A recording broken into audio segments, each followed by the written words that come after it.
Katia, thanks for your time. What is the significance of this? Well, at least it seems that it may bring some accountability. First of all, this is a big deal that the president is being charged, and we'll have to see exactly what that means in terms of being convicted or an investigation or her being arrested. In order for anything to proceed, a judge has to pick up the case, and a Congress has to remove her immunity, much like an impeachment process, such that charges can actually be put into force. This is I believe a bit of a relief to Argentines who live in a place where accountability isn't necessarily given.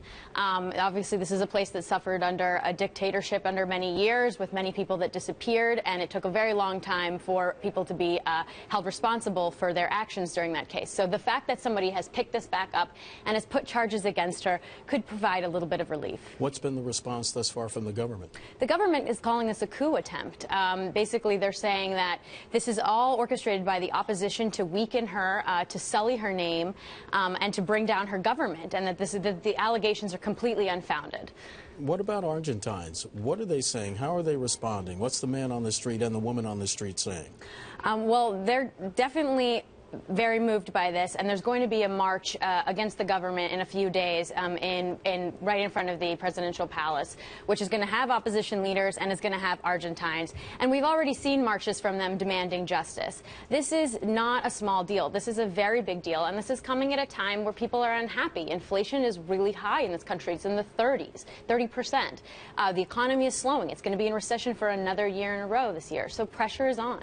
What about the political landscape? What does this mean for President Kirchner? We should mention that her term in office ends in December.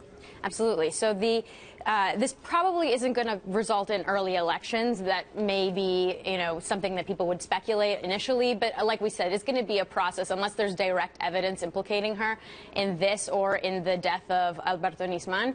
It's unlikely they'll have early elections. But this may sway votes towards the opposition and not just towards, political leaders like Scioli, who's the governor of Buenos Aires, who's in her party but is already perceived to be much more market friendly. But perhaps towards people like the mayor of Buenos Aires, Mauricio Macri, who is much more market friendly and perceived to really want to completely overhaul her policies.